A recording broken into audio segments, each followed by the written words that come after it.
नमस्कार मंडळी, मराठी बातमी यूट्यूब चॅनलवर तुमचं पुन्हा एकदा खूप खूप स्वागत आहे. आज आपण पाहणार आहोत वाल्मिक कराड यांना जी 14 दिवसाची पोलीस कोठडी सुनावण्यात आलेली आहे त्याच्याविषयी काय काय झालेलं आहे आणि त्याचा जो घटनाक्रम आहे तो कसा आहे, तर त्याच्याविषयीची सविस्तर माहिती असणारा आजचा हा व्हिडिओ असणार आहे. व्हिडिओला सुरू करण्याच्या आधी तुम्ही जर आपल्या चॅनलवर नवीन असाल तर चॅनलला सबस्क्राईब आणि व्हिडिओला लाईक जरूर करा आणि व्हिडिओ शेवटपर्यंत नक्की पहा. तर आज आपण पाहणार आहोत महाराष्ट्र राज्यामध्ये गेल्या 2 ते 3 आठवड्यापासून न्यूज चॅनलला सर्वात जास्त नाव चर्चेत असणारं आणि सध्या महाराष्ट्रामध्ये सगळीकडे ते चर्चेला जाणारं नाव जे आहे वाल्मिक कराड यांचं. तर याच्याविषयीची जी मंगळवारी 31 डिसेंबर 2024 रोजी त्यांनी जे पोलिसांना आत्मसमर्पण केलेलं आहे आणि त्याच्यानंतर जो झालेला 14 दिवसाचा त्यांना पोलीस कोठडी आहे, तर त्याच्याविषयीचा जो घटनाक्रम आहे आता तेच मी तुम्हाला आता सांगणार आहे.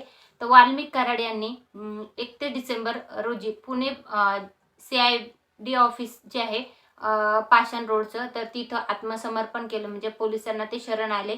पोलिसांना पकडण्यात अपयश आलं. आपण आता पोलिसांना याच्यामध्ये इन्व्हॉल्व नाही करणार. त्यांना केज येथील न्यायालयात हजर करण्यात साठी घेऊन जाण्यात आलं. म्हणजे मंगळवारी सायंकाळीच त्यांना केज येथील न्यायालयामध्ये हजर करण्यात साठी घेऊन गेले आणि त्यानंतर त्यांना वैद्यकीय तपासणी करून मग त्यांना न्यायालयात हजर करण्यात आलं. वाल्मिक कराड यांना आता 14 दिवसाची पोलीस कोठडी सुनावण्यात आलेली आहे. तर आता जे घटना झालेली आहे त्याच्यामध्ये एवढं आहे. तर बीड जिल्ह्याचे जे बीडच्या मसाजो गावचे जे सरपंच होते संतोष देशमुख यांची 9 डिसेंबर 2024 रोजी अपहरण करून हत्या करण्यात आली होती. त्याच्यामध्ये जे 7 आरोपी होते त्याच्यामधले 4 आरोपी पोलिसांना पकडण्यात यश आलेलं आहे, परंतु आणखीही 3 आरोपी जे आहेत ते फरार आहेत. तर पोलिसांना आतापर्यंत ते आरोपी पकडता आलेले नाहीयेत. आणि त्यानंतर आता जे सगळ्यात जास्त नाव चर्चिलं जात होतं वाल्मिक कराड यांचं, आता त्यांनी 31 डिसेंबर 2024 रोजी पुणे पोलिसांना आत्मसमर्पण केलेलं आहे आणि आता पुणे पोलिसांनी त्यांना केज पोलिसांकडे समर्पित केलेलं आहे. म्हणजे त्यांना स्वाधीन केलेलं आहे केज पोलिसांकडे.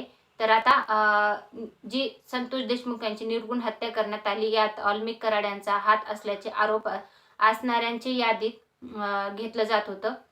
तर विरोधकाकडून त्यावरून रान उठवले जात होते. म्हणजे विरोधकांनी त्याच्यावर मोठे आरोप केलेले आहेत. विरोधक याच्यावर खंडणीचे, अपहरणाचे, हत्येचे जे आहेत आरोप करत आहेत.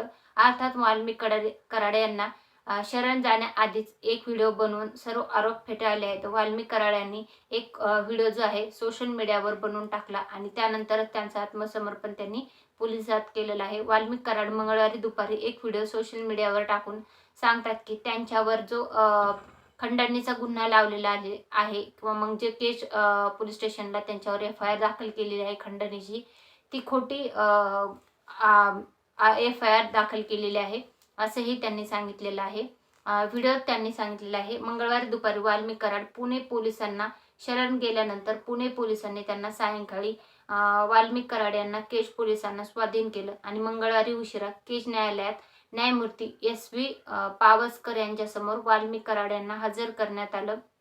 सरकारी वकील देशपांडे यांनी तर वाल्मिक कराड यांचे वकील अशोक कवडे यांनी आपली बाजू जी आहे तर ती न्यायालयात मांडली आणि यात आता वाल्मिक कराड यांना 14 दिवसाची पोलीस कोठडी सुनावण्यात आलेली आहे. सरकार पक्षाकडून जे वकील आहेत देशपांडे यांनी काही मुद्दे मांडले ज्यात सुदर्शन घुले हा वाल्मिक कराडच्या सांगण्यावरून काम करत होता असा मुद्दा जे सरकारी वकील आहेत देशपांडे यांनीही न्यायालयात मांडला. या सोबतच त्यांनी 1999 पासून वाल्मिक कराड नावाची जी गुन्ह्याच्या नावाची यादी जी आहे तर ती न्यायालयासमोर सादर केली आणि आता जे संतोष देशमुख हत्या प्रकरण आहे त्याच्यामध्ये वाल्मिक कराड यांचे CDR चेक करण्यात यावे. पोलिसांकडे जो डेटा सापडलेला आहे, जो कॉलिंग डेटा, तर त्याच्यामध्ये वाल्मिक कराड यांचाच आवाज असल्याचा तपास केला जावा असंही जे सरकारी वकील आहेत देशपांडे यांनी सांगितलेलं आहे. तर आतापर्यंत या केसमध्ये इतकं घडामोडी इतकं झालेलं आहे. तर आता याच्या पुढच्या काय अपडेट येतात त्याच्याविषयीचा जो सविस्तर व्हिडिओ जो आहे ते मी तेव्हा घेऊन येईल. तो व्हिडिओ पाहण्यासाठी आपलं चॅनल सबस्क्राईब करून ठेवा. व्हिडिओ आवडला असेल तर व्हिडिओ लाईक आणि अशाच प्रकारच्या नवनवीन बातमीचे व्हिडिओ पाहण्यासाठी चॅनल सबस्क्राईब करा आणि तुमच्या काही सजेशन असतील तर कमेंटमध्ये नक्की विचारा आणि कमेंटमध्ये जय शिवराय लिहायला विसरू नका. व्हिडिओ शेवटपर्यंत पाहिला असेल तर खूप खूप धन्यवाद. जय हिंद, जय महाराष्ट्र.